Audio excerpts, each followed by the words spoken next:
Bonjour et bonsoir à tous, c'est IntroProcess. Aujourd'hui, nouvelle vidéo sur le simulateur de portail.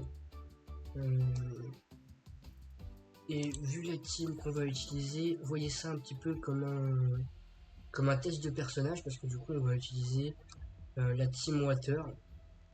Alors, je vais préciser aussi un truc par rapport à ma team Water. Du coup, Séorine et Meiline, elles n'ont pas bougé en termes de doublons.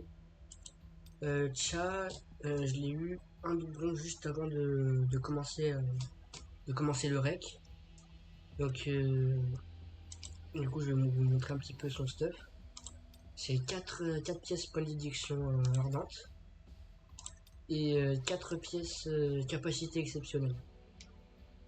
Donc, normalement, on garde toujours le capacité exceptionnelle en x4. Et normalement, on met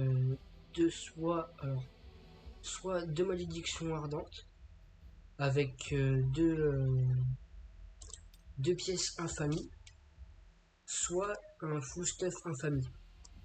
Moi, j'ai pas la possibilité de la mettre en full stuff infamie. J'ai même pas un seul stuff convenable dans le set infamie. Donc ça viendra plus tard. Donc pour l'instant, elle n'a pas tout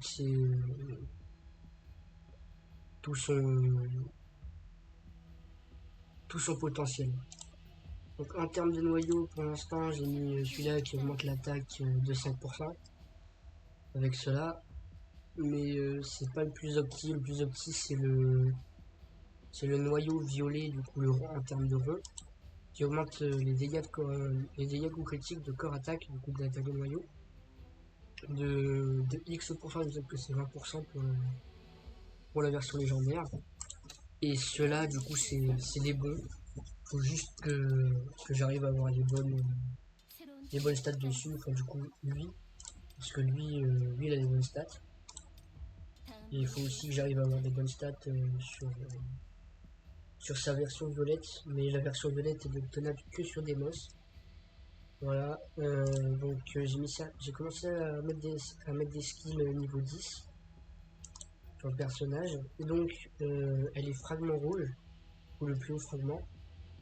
Puissance totale du coup de 240 000, avec les PV de 19 898, une attaque à 16 397, et la défense du coup à 29 682. Et ces skills sont basés sur la défense. Donc on va aussi un petit peu parler du personnage.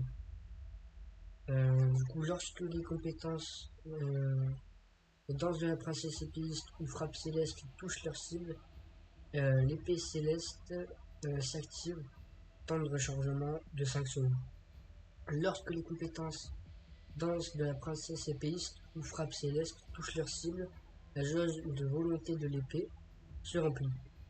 Alors, ça, on le verra du coup en vidéo dans le simulateur de portail. Ensuite, du coup, là, il y a l'effet épée céleste. Le nombre de lames pouvant être invoquées avec la compétence épée céleste augmente en fonction du niveau de charge de la jauge de volonté de l'épée. L'utilisatrice inflige des dégâts élémentaires d'eau équivalent à 175% de sa défense par épée invoquée avec la compétence épée céleste. Cette attaque est considérée comme une compétence de base. Il le précise car, par exemple, Kanae, elle, alors c'est ce skill-là, mais son... Alors, attendez.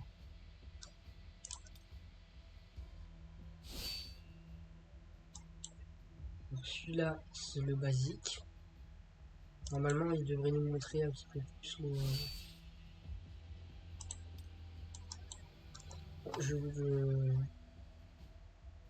On le voit pas, mais à un moment, Kanae, cette attaque-là, du coup, Kamaitachi, et ben, elle a une version ulti, donc c'est pour ça qu'il précise du coup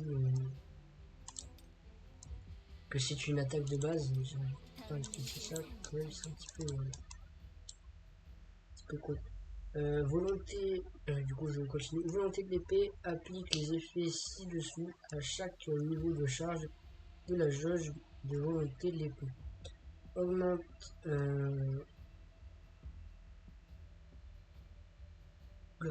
augmente augmente la défense de l'utilisatrice de 5%, augmente le taux critique de 2%, augmente les dégâts critiques de 2% pendant 15 secondes, cumulable jusqu'à 6 fois.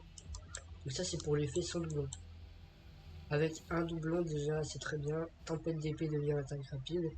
Tempête d'épée a ses dégâts augmentés de 60% lors de l'utilisation de la compétence frappe céleste. L'effet maîtrise de la lame s'active, améliore l'effet volonté de l'épée. Alors si vous n'avez pas le premier doublon, concrètement vous ne pouvez pas spammer les corps attaques. Parce que ce qui se passe avec le premier doublon, quand tu fais du coup le skill 1 frappe céleste, ce qui va se passer c'est que pendant 6 secondes, il me semble,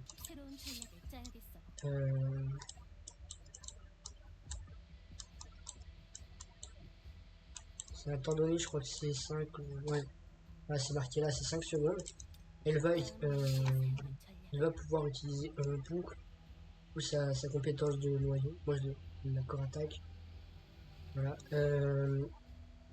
donc pendant ces 5 secondes là, vous pouvez spammer la corps attaque, et ça changera du coup la jauge de l'épée, tout en bas. Donc c'est une petite review comme ça avant de commencer le simulateur de portail. J'espère que je vais pouvoir plier le simulateur de portail rapidement quand même. On était à... Voilà. Du coup, maîtrise de la lame, l'attaque de noyau de l'utilisatrice devient dense des lames éparcées. Lors de l'utilisation de danse de lames éparcées, l'utilisatrice reçoit l'effet super armure. Si l'attaque de noyau s'active pendant que l'utilisatrice lance danse de lame éparcée, la jauge de noyau n'est pas utilisée.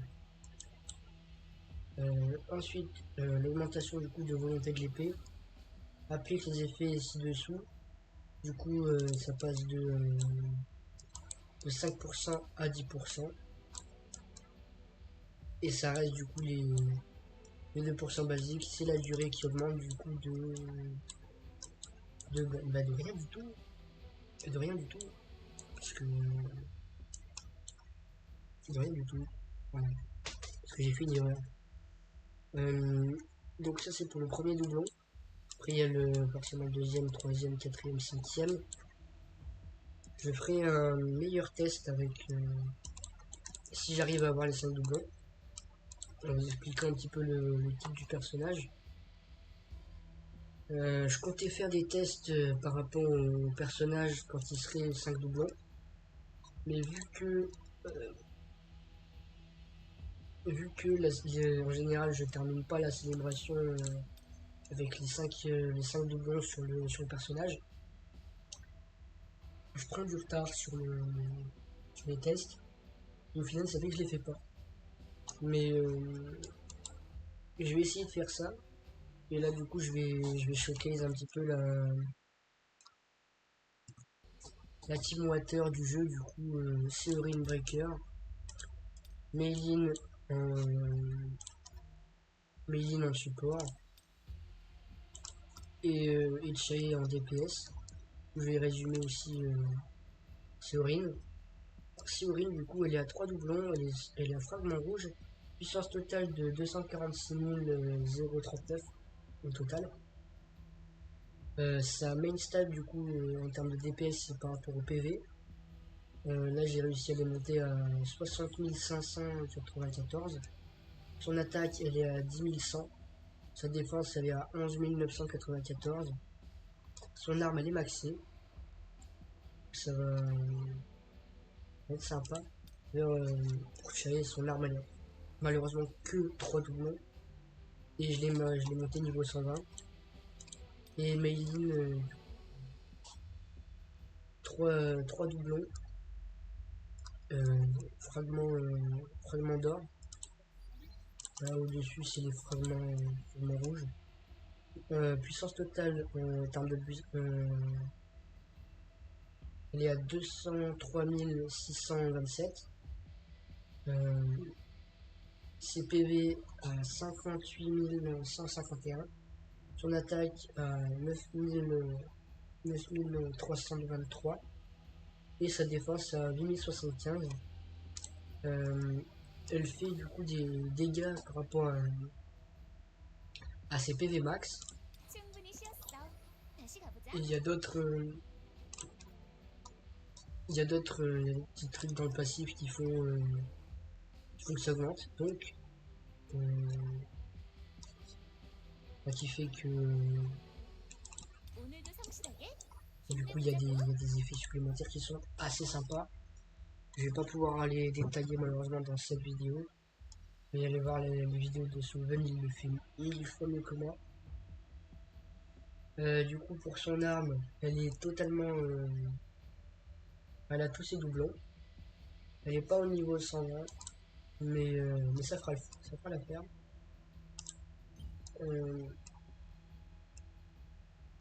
Donc du coup je vais le faire en x2. Donc la puissance totale recommandée c'est de 855 000 en termes de battle power. L'algorithme de la semaine, du coup c'est augmente le boost, augmente les dégâts de l'attaque n'infligeant pas d'effet de bruit. Et l'algorithme des limitations diminue les dégâts de l'attaque n'infligeant pas d'effet de bruit. De bruit. Hein. On augmente les dégâts des attaques. Je crois qu'ils sont un petit peu foirés parce que là c'est la même chose. Bon, on va dire que l'algorithme de la semaine c'est pas bien grave. On va commencer au palier 10 du coup. C'est parti. Donc là en termes de boss cette semaine on a Emma Laurent et Seojibu avec Sony à la fin. Ah, il y a aussi la maintenance obligatoire à la fin. C'est bien, trop bien. Donc au début ça va être des petits boss comme ça sympathiques. Donc alors ouais, j'ai oublié de le détailler aussi. Meiling, j'essaye encore d'avoir ses noyaux. Et Siorin aussi. Parce que c'est assez compliqué d'avoir les bonnes stats. Siorin, elle a un stuff 4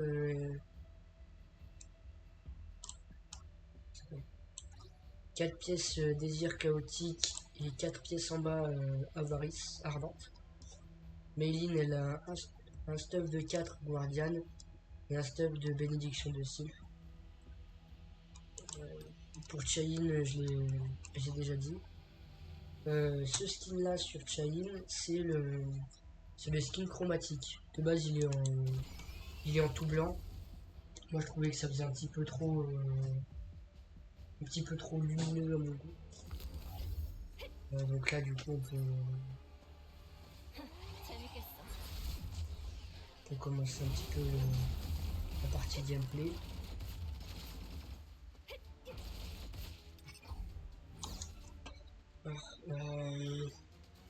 Je vais actualiser parce que là, du coup, il n'y a pas de noyau intéressant. Alors, je me trouve dans une impasse là. Parce que là, il y a deux compétences qui sont, enfin, deux codes qui sont incroyables pour le début de run. En tout cas, il y en a un qui est meilleur pour le début de run, c'est du coup le dégât de compétence de base. Celui-là, qui est meilleur.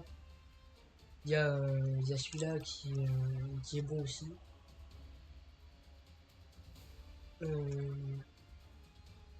En tout cas, le noyau, je vais pas le prendre.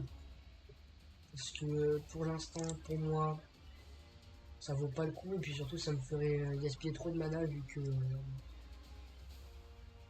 ça fait en sorte que toutes les attaques de noyau rechargent d'une seconde les spells. Et sur Chain, vu qu'elle utilise beaucoup de fois sa corps attaque, ça risque d'être compliqué très vite. On va prendre du coup le boost. Donc là ce qu'on fait pour jouer la team O, c'est tout simplement...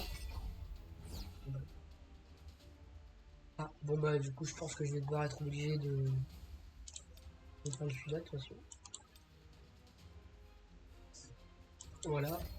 Du coup pour jouer efficacement la team water, ce qu'on peut faire c'est commencer du coup par Séorine, mettre ensuite le support et ensuite bombarder avec Chaillé ses corps attaque. Et du coup c'est de ça l'épée qui parlait tout à l'heure. Donc lors d'utilisation de ses compétences globales, l'utilisateur active son état de noyau pendant 3 secondes. Alors ça c'est déjà bien. Augmente les dégâts de l'attaque de noyau de 50%. Parce que tout ça cible c'est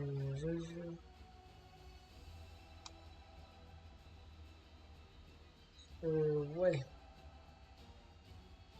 C'est déjà ce qu'on a en fait de base dans le kit, mais je me vois mal refaire un reroll. Parce que boost pour moi effet en tuant, c'est peut-être le pire à prendre. Donc je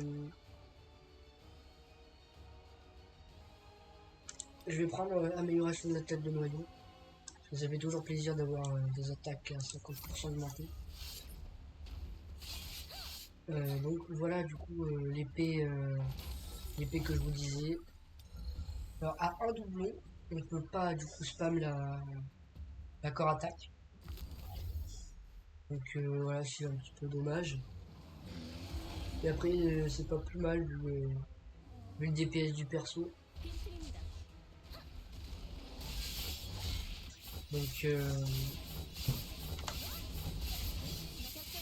et après du coup après avoir balancé tout son stock de corps attaque, vous mettez le skill 2 et ça va faire apparaître du coup les épées. Ça va faire des dégâts sous le boss. Donc c'est plutôt sympa. Là on a le meilleur effet. Là on a clairement le meilleur effet. Et du coup juste là du coup, de noyau. Lors de l'utilisation de noyau, les dégâts de l'attaque de noyau de l'utilisateur augmentent de 5% avec un cumul maximum limité. Donc vraiment, celui-là il est incroyable, surtout que du coup on va jouer avec Cheyenne. Du coup ce que je vous disais c'est que là, hop, on fait apparaître, hop, on attaque et ça fait pas mal de dégâts. Donc c'est plutôt sympa comme personnage. Donc là je vais essayer du coup de vous montrer un petit peu tout le un petit peu tout le gameplay. Hop, là on switch sur Séorine. Skill 1 chargé. Pour attaque de base on met l'ulti avant mais on met le skill 2 là. Ensuite on switch sur Meilin. Si on se fait pas interrompre bien sûr. Hop. On met le skill 1, skill 2, ensuite sur Chae, skill 1, pour attaque à l'infini, et ensuite skill 2. Là du coup je pense qu'on va prendre le boost, enfin le code boost, ignorer la défense. Parce que ignorer la défense de 30% de la cible pendant tout le combat, c'est vraiment incroyable. C'est comme si tu coupais du beurre, bah c'est pareil. Enfin, les métaphores elles sont de plus en plus fortes. Donc là je vais vraiment pouvoir vous montrer ce que ça fait du coup vu que là c'est un combat spécial, autrement combat de boss. Donc vous pourrez voir les switches comment ça se passe et normalement je ne devrais pas trop me faire interrompre par les boss. Donc là c'est Malorant qui va être aidé au fur et à mesure du combat par Alicia. Hop. Donc skill 1. Et j'ai un peu foiré mes trucs. Mais au moins ça me permet de le refaire. Donc là, skill 1, corps, ulti et skill 2. Ensuite sur mes lignes, skill 1, skill 2, ulti. Généralement, ce que je fais, c'est skill 1, skill 2 et après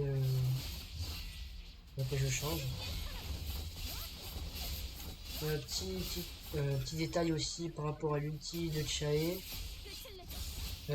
Toujours essayer de le faire au plus loin. Parce que plus t'es loin, en fait, plus il fera de dégâts à la fin.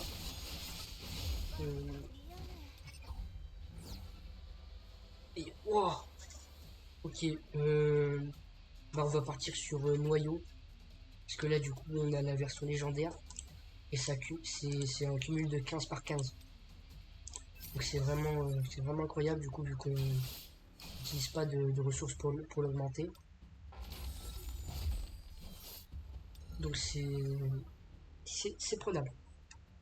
Donc là, je crois que c'est une très bonne arme.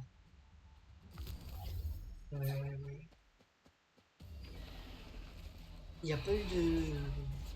Il n'y a pas eu grand chose ces derniers temps sur la chaîne. Je m'en excuse aussi, hein, mais j'ai les examens qui ont commencé à arriver. Donc c'était pas forcément facile de jongler entre les deux. Et là, et là,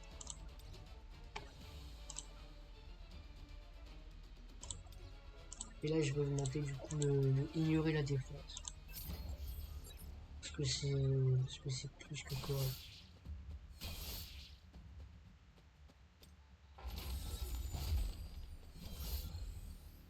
J'espère en tout cas que la vidéo vous plaît, et que ça va pour le visionnage, que vous comprenez quelque chose à ce que je dis quand même, parce que ce que je dis c'est un petit peu vocabulaire que sur le win, donc doit pas être forcément compréhensible sur le moment. Ah, je pense que je vais prendre le code de refroidissement.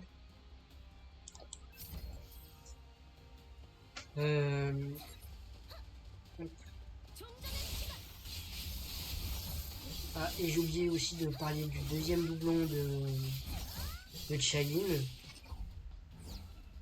Ça m'a fait penser là. Quand vous utilisez le skill 2, hein, bah tiens, on va le prendre. Il est très bon.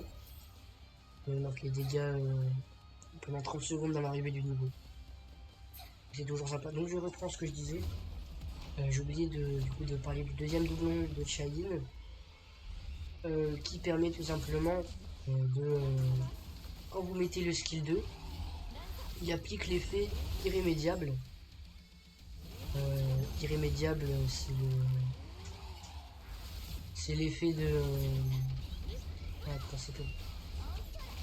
c'est l'effet du coup qui empêche les soignements à l'ennemi et l'empêcher de se régénérer quoi. Et, et, et une fois du coup qu'il a cet effet là, bah, l'ennemi il est paralysé. Et ah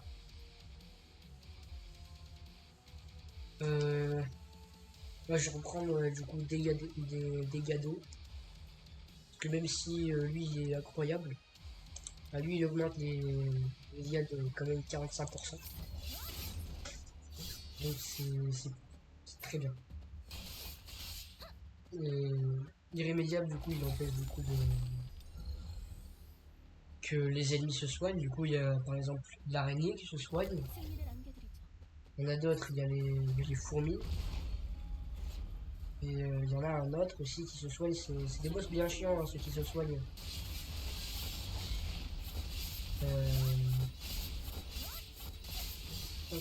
Alors là, hop, irrémédiable. Voilà, c'est l'effet qui est affiché du coup juste en haut.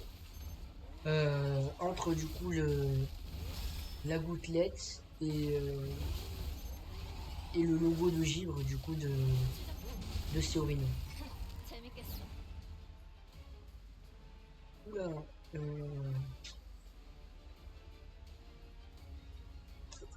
euh, j'hésite. Entre effet à l'arrivée dans le niveau ou effet de coup critique. C'est deux codes qui sont incroyables. Mais augmenter les dégâts coup critiques, ça aide toute la team. Donc en vrai c'est pas plus mal. On a le deuxième combat. Du coup là c'est contre Seo Jiwoo avec l'aide de Choi Jong-in. C'est ça, oui c'est ça. Donc ces patterns, au début je les connaissais pas. Là ça va.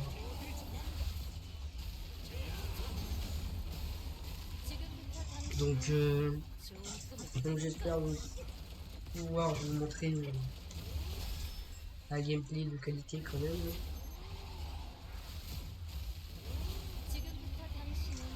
Euh, ouais, dites-moi évidemment en commentaire hein, si ça vous plaît encore de regarder un petit peu ce que je fais ou juste je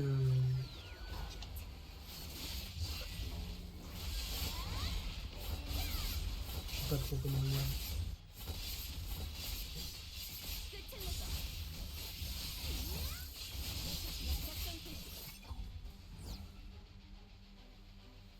On a ok. Euh, Là excusez-moi d'avoir parlé comme ça, en ce moment je réfléchis beaucoup. Mais donnez votre avis quand même en commentaire de ce que vous pensez des vidéos quand même, de ce que vous pensez quand vous regardez ma chaîne, de si vous voulez que je me diversifie un peu plus. Et moi j'aime bien sur le leveling. Je vais vous avouer quelque chose, je n'arrive pas à faire les réglages sur Twitch. Donc ça commence un petit peu à être compliqué. Je pense que je vais prendre sur régime du coup. Parce que les autres effets ils sont pas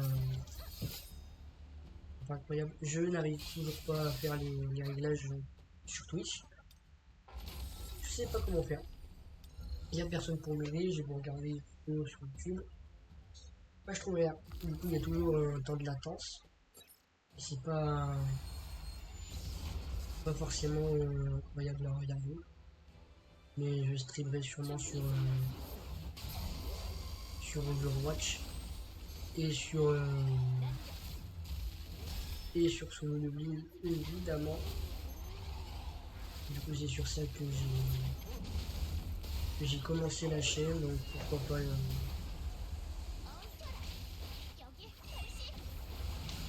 pourquoi pas continuer à faire des streams dessus.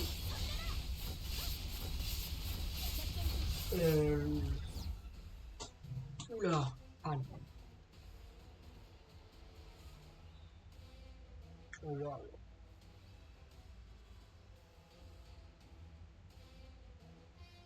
Alors, oh, wow. Euh, D'un côté on a les dégâts de faiblesse élémentaire et d'un côté on a le code auto-amélioration de upscaling. C'est vraiment un très très bon code. Et, du coup j'hésite entre les deux parce que monter les dégâts de faiblesse élémentaire, ça peut être incroyable. Et upscaling auto-amélioration, il est juste, j'ai pas les mots en fait. Donc,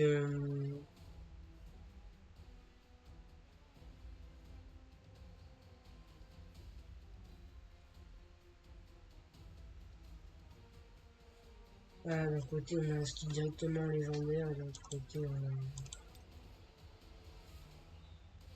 on a un 15%, que je me décide. Ah euh,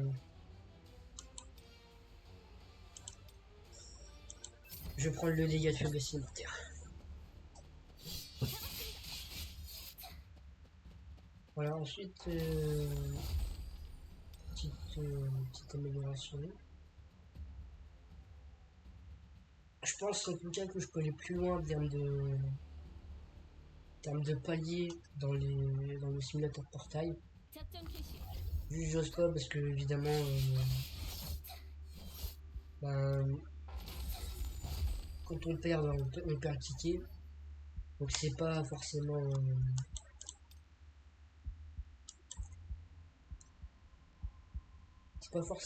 incroyable de perdre un ticket comme ça, vu que ça donne beaucoup de ressources, des ressources importantes.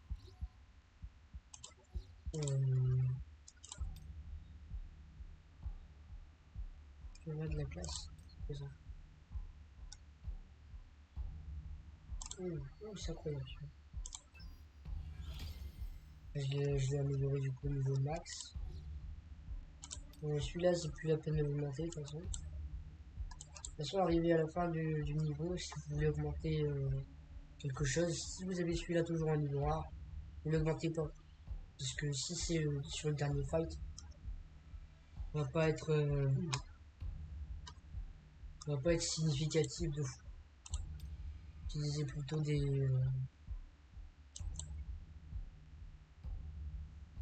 utilisez plutôt vos cristaux pour les plus intelligemment. C'est-à-dire pour par exemple augmenter les dégâts élémentaires de 30% par rapport au nombre de chasseurs présents dans le groupe de cet élément. Ça par exemple, c'est incroyable. Parce que du coup en général on préfère partir avec le bon élément. Et vu qu'il y a toujours deux éléments, vous pouvez pas vous tromper. Ensuite, dernier à up, celui que j'aimerais bien. Dégâts de compétences de base, c'est-à-dire augmente de 300% pendant 30 secondes à l'arrivée du niveau. Il est incroyable, même s'il n'est pas en rareté légendaire, ça reste quand même un sacré morceau. Là on a un guérisseur étrange, les magiciens guérisseurs, et du coup je ne vais prendre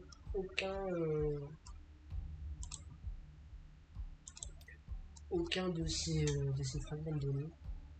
Donc ça va aller affronter seul dans les jambes. En espérant ne pas fail, même si maintenant c'est un peu plus simple. Vu qu'avant on n'avait pas droit à l'erreur, c'était une mort et tu perdais le ticket. Maintenant tu peux réessayer une fois je crois. Et du coup c'est un peu plus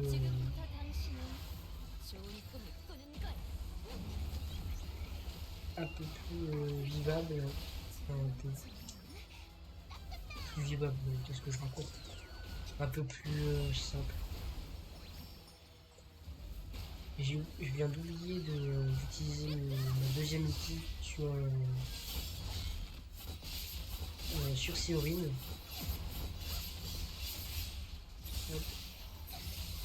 Là,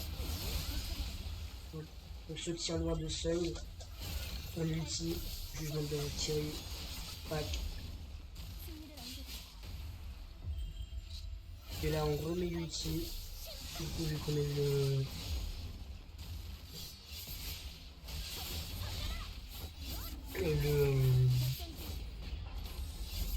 oh waouh, c'est vite. Oh, wow. Donc on avait le code, du coup j'ai pas eu le temps de terminer ma phrase. Mais du coup j'ai terminé mes 2 simulateurs de portail de la semaine. J'espère en tout cas que le simulateur ça vous a plu. Puis surtout c'était un petit peu un showcase de la team O, même si j'ai très mal expliqué. Ça je m'en excuse d'ailleurs. Mais du coup là je vais expliquer un petit peu mieux dans la partie chasseur là. Donc on va prendre les skills du coup. Ceux-là, ils ne sont pas activables. Du coup, ces deux-là, dérapage gelé et tornade 좀 더 congelante, 재미있는 거 없어? ne sont pas utilisables. Ce qu'on peut utiliser, c'est du coup son attaque de base, 미안. qui se transforme en attaque de noyau en certaines attaques, 방금 뭐라고? au bout de certaines attaques, pardon.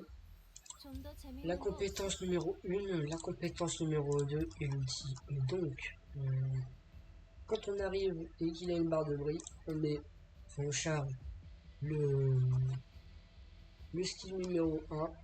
Ça va nous charger 미안. 난 l'attaque de 지금 noyau directement. 방금 뭐라고? Vous l'utilisez et normalement c'est conseillé de mettre l'outil.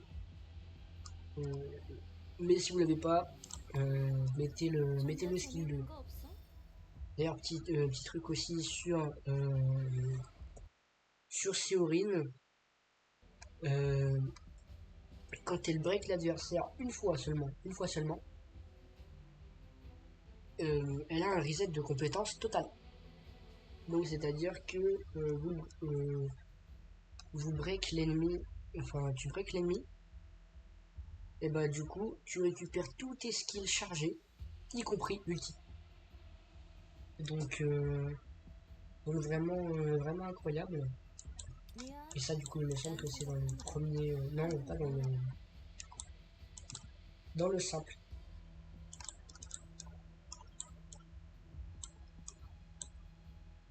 Elle a aussi des compétences liées à l'atelier de la lumière brillante. De toute façon, on s'attendait un petit peu à ce que l'atelier de la lumière brillante dans la soit de faiblesse élémentaire ou, vu que de toute façon elle a des compétences par rapport à l'atelier de la lumière brillante. Et puis surtout, Chayine, au moment où elle sortait, il y avait un atelier de la lumière brillante, donc on se doutait un petit peu qu'elle allait être de faiblesse haut, mais là n'est pas le sujet.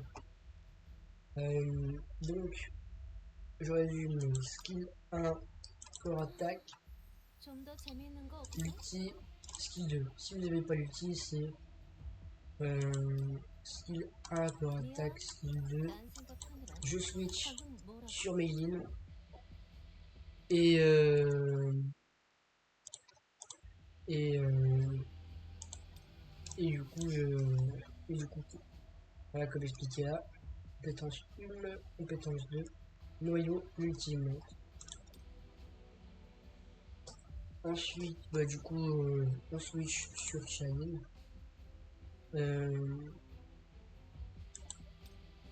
Et là, du coup, bah, c'est. Alors, eux, ils le recommandent comme ça compétence 2, compétence 1. Ensuite, attaque de noyau, compétence ultime et compétence 1. Ce qui précise pas, c'est qu'au fur et à mesure que tu la montes en doublon, 다음 레이드의 사용을 알려줘.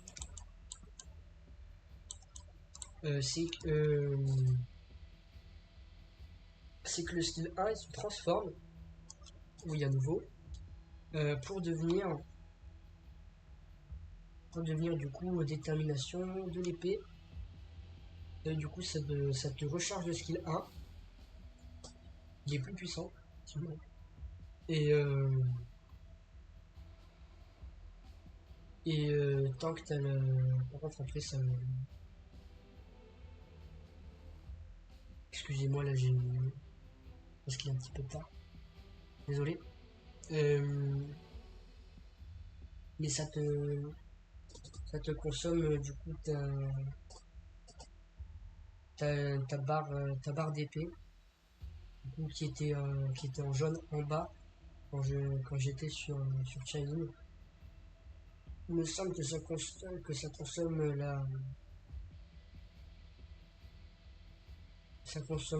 l'épée, mais il me semble aussi qu'on peut la garder sous certaines conditions. Ça c'est pour le troisième doublon, je l'ai pas encore.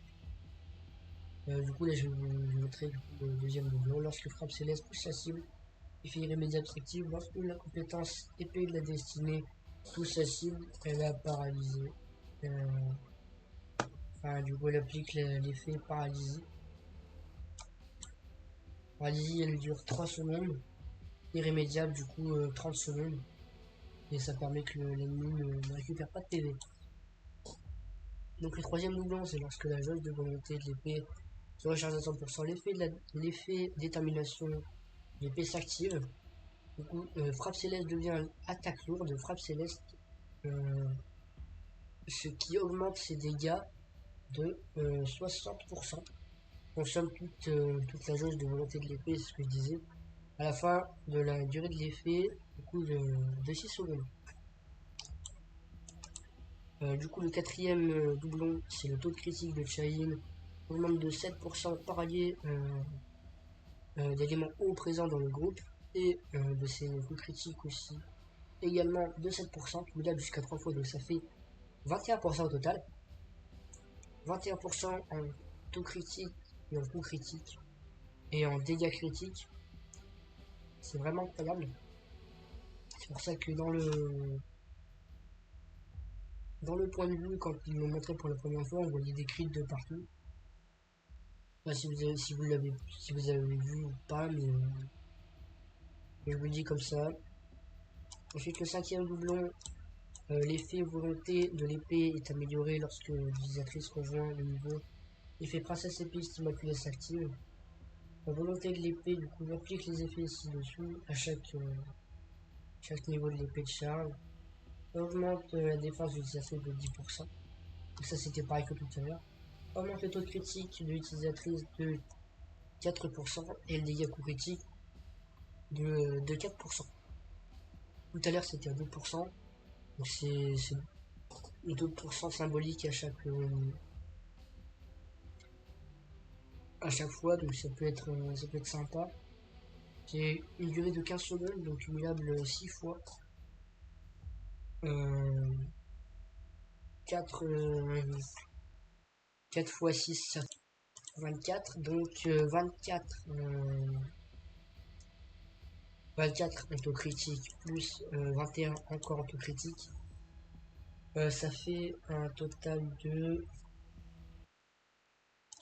45%. Donc 45% en plus de dégâts critiques et de taux critique. Donc le personnage, attendez-vous à voir des crits de partout quand vous l'aurez à 5 doublons.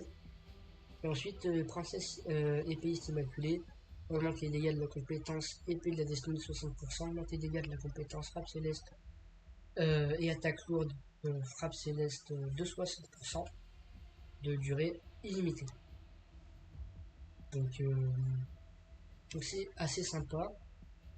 Évidemment, j'espère avoir Chain ces 5 doublons. Du coup, c'est les 3 derniers exemplaires qui me restent.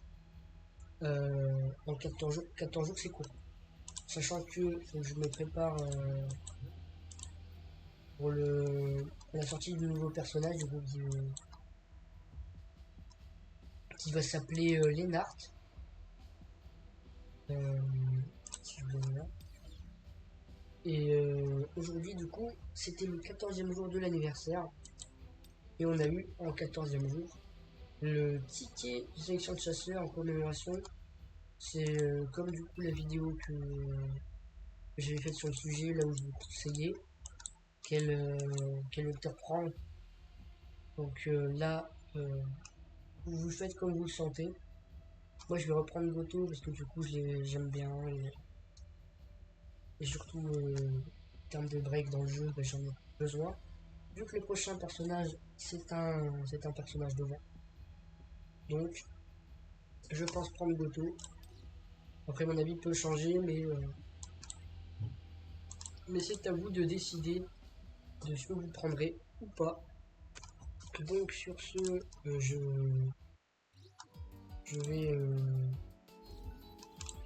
vais vous dire au revoir. Je vais vous souhaiter une agréable soirée, une agréable journée au moment où vous visionnez la vidéo. C'était Process. Ciao ciao.